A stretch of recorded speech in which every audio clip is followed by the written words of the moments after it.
امام محمد بن عبد الرحمن القرشی رحمۃ اللہ تعالی علیہ آپ فرماتے ہیں سن 764 ہجری میں طاعون کی وبا پھیل گئی اور یہ طاعون کی وبا پورے ملکوں کو اپنی لپیٹ میں لینے لگی، یہاں تک کہ مصر بھی اس کی لپیٹ میں آ گیا۔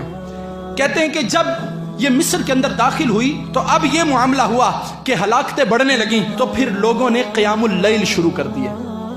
یہ بیماریوں سے لڑنے کا یہ ایک طریقہ کار ہے، ہماری طرح نہیں چھٹیاں ہوئی تو گھر میں جناب ساری رات 2-3 فلمیں دیکھنے کے اوپر لگ گئے، اور کوئی کرونا کو جو ہے وہ مذاق کے طور پر جو ہے وہ بول رہا ہے، کوئی کچھ کر رہا ہے۔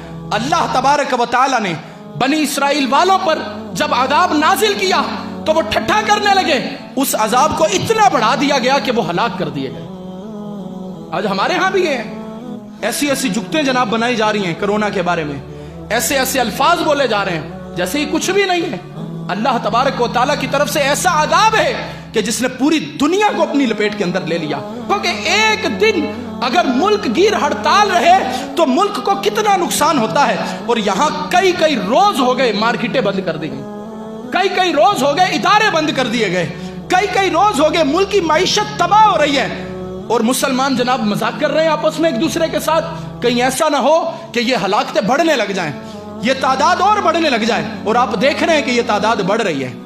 تو اس کا مقابلہ فلمیں دیکھنے سے نہیں ہوگا، اس کا مقابلہ رب کی نافرمانی سے نہیں ہوگا، اس کا مقابلہ مولا کے گھر سے دور ہونے پر نہیں ہوگا۔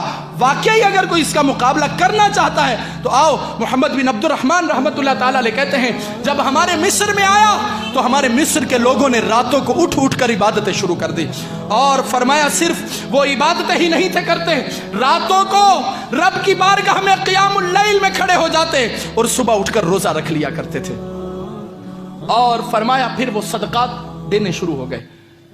کیا کرنے لگے؟ صدقے دینے لگ گئے۔ اور ہماری حالت کیا ہے؟ ابھی کوئی پرماننٹ جو ہے وہ لیٹر جاری نہیں ہوا، کوئی نوٹس یا اعلامیہ جاری نہیں ہوا ہے کہ جناب مارکیٹیں بند ہی کرنی ہے، تو آپ دیکھیں ذخیرہ اندوزوں نے ذخیرہ اندوزی شروع بھی کر دی، چیزیں مہنگی ہونے بھی شروع ہو گئیں، جس نے 1 کلو چیز لینی تھی وہ 10 کلو لے کر گھر میں آ گیا۔ ارے تمہیں تمہارے رب پر اتنا بھی توکل نہیں؟ جو پرندوں کو عطا فرما سکتا ہے وہ تمہیں بھی دے گا، جبکہ تمہارا یہ دعویٰ ہے کہ تم اشرف المخلوقات ہو، جبکہ تمہارا یہ کہنا ہے رزق نہ رکھ دے کول پنچھی تے درویش، جنہانو توکل رب تے انہانو رزق ہمیش۔ اور آج ہم نے جناب ایسی نفسا نفسی کا عالم ڈال دیا، کیا خریدنے والے کیا بیچنے والے سب کے سب نانا۔ حضرت علامہ محمد بن عبد الرحمن رحمۃ اللہ تعالی علیہ فرماتے ہمارے لوگوں نے ذخیرہ اندوزیاں شروع نہیں کی بلکہ صدقہ دینا شروع کر دیا۔ صدقہ مال کو کم کرتا ہے یا بڑھاتا ہے؟ صدقہ مال کو بڑھاتا ہے۔ اور مصطفیٰ جان رحمت ہے وہ پتہ کیا فرماتے ہیں؟ حضور علیہ الصلوۃ والسلام فرماتے ہیں صدقہ مال کو بڑھاتا ہے، اگر کسی کا کم ہو جائے تو مجھ سے لے لے۔ ذخیرہ اندوزیاں نہیں، اس وقت میں تو صدقہ عام کیجئے، لوگوں کے گھروں میں راشن بھیجئے۔ آپ کو لگتا ہے کہ میں کسی کی مدد کر سکتا ہوں تو اس کی مدد کیجئے، کیونکہ یہ وہ وقت ہے جب امت پریشان ہے، یہ وہ وقت ہے جب مسلمان بے روزگار پھر رہے ہیں، لہٰذا ان کے اوپر خصوصی نگاہ رکھیے، ان کے گھر بار کا خیال کیجئے، ان کے گھروں میں راشن بھیجئے۔ میں تو یہاں تک بولوں گا کہ جنہوں نے یہ ذہن بنایا ہے نا کہ وہ رمضان میں زکاتیں نکالیں گے یا وہ شعبان میں نکالیں گے، کوئی بات نہیں، اس بار 2 مہینے پہلے نکال دو، اس بار 2 مہینے پہلے نکال دو، کیونکہ مسلمانوں کو تمہارے مال کی ضرورت ہے۔ اگر تم اب نہیں نکالو گے تو کب نکالو گے؟ تو ضرورت کے وقت مسلمانوں کی مدد کیجئے۔ فرماتے ہیں کہ ہم نے صدقات شروع کر دیے اور کہا پھر ہم سب مل گئے اور رب کی بارگاہ میں توبہ و استغفار کرنے لگے اور ایک دوسرے کو واعظ کرنے لگے، ہم لوگوں کو نیکی کی دعوت دینے لگے، انہیں برائیوں سے منع کرنے لگے۔ کہتے جب ہم نے دیکھا کہ طاعون ہمارے گھروں کے اندر آنے لگا، پھر ہم نے ایک کام کیا جس سے رب نے طاعون کو ہمارے وطن سے بھگا دیا۔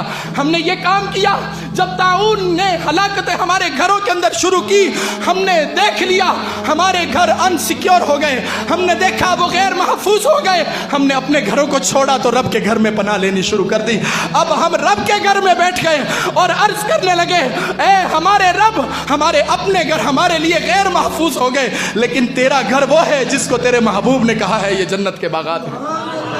لہذا مسلمان کے ذہن میں کسی فرنگی کی تحقیق نہیں آنی چاہیے، اس کے ذہن میں مصطفیٰ کا فرمان ہونا چاہیے. ارے جنت تو رحمتیں نازل کرنے کے لیے ہوتی ہے، لہٰذا جو جنت میں آئے گا وہ نجات پا جائے گا. کرونا کا رونا ہر بندہ رو رہا ہے. صبح اٹھتے ہیں تو سب سے پہلے جناب اپ ڈیٹ چیک کرتے ہیں سٹیٹس، کرونا کی ملک میں کیا صورتحال ہے. میں نے کہا تمہیں کرونا کی تو بڑی پڑی ہے، بتاؤ صبح اٹھ کے فجر کی نماز بھی پڑھی ہے یا نہیں پڑھی ہے؟ کرونا کی بڑی تمہیں فکر ہے کہ کہیں لگ نہ جائے مجھے. ذرا سا کسی کو زکام ہوتا ہے وہ ڈرنے لگ جاتا ہے، پتہ نہیں کرونا تو نہیں آ گیا ذرا سا. بلکہ حکومت والے ہی کہنے پر مجبور ہو گئے کہ بھائی کیا کر رہے ہو، جس کو ذرا سا زکام لگتا ہے ہاسپٹل آتا ہے، کہتا ہے میرا کرونا والا ٹیسٹ کرو، ساری کٹیں ہی ختم ہو گئی ماں. جتنا ہم بیماری سے ڈر رہے ہیں، بیماری اتارنے والے سے کیوں نہیں ڈر رہے؟ جس نے بیماری کو اتارا اس سے کیوں نہیں ڈر رہے؟ کیا آپ کو لگتا نہیں کہ جو بندہ صدق دل کے ساتھ اپنے رب کی بارگاہ میں جھک گیا ہوگا اللہ اسے محفوظ کرے گا؟ کیا آپ کو لگتا نہیں جو بندہ راتوں کو اٹھ کر اپنے مالک کی بارگاہ میں عرض کرے گا پچھلی راتی رحمت رب دی کرے بلند آوازاں، بخشش منگن والے عطائیں کھلا ہے دروازہ. جب وہ بخشش عطا فرمانے والا ہے تو کیا شفا نہیں ملے گی؟ کیا نجات نہیں ملے گی؟ لیکن معذرت کے ساتھ ہم سب کچھ اوپر سے ہی لگے ہوئے ہیں کرنے کے لیے. پتہ نہیں کل بھی کیفیتیں کیا ہیں. چھٹیاں ہو گئی اداروں کے اندر، ملک جام ہو گیا ہمارا، لیکن اس کے باوجود فلموں کے اندر پڑے ہیں، اس کے باوجود ڈراموں کے اندر پڑے ہیں. ہمیں چاہیے ہم اپنے رب کی بارگاہ میں توبہ و استغفار کو لازم کریں. ہمیں چاہیے اپنے رب کی بارگاہ میں سجدے میں اپنے سر کو جھکائیں اور اپنے قریب پروردگار سے عرض کریں اے پروردگار تو ہمیں معاف کر دے، اے ہمارے رب تو ہمیں بخش دے. یہ ہماری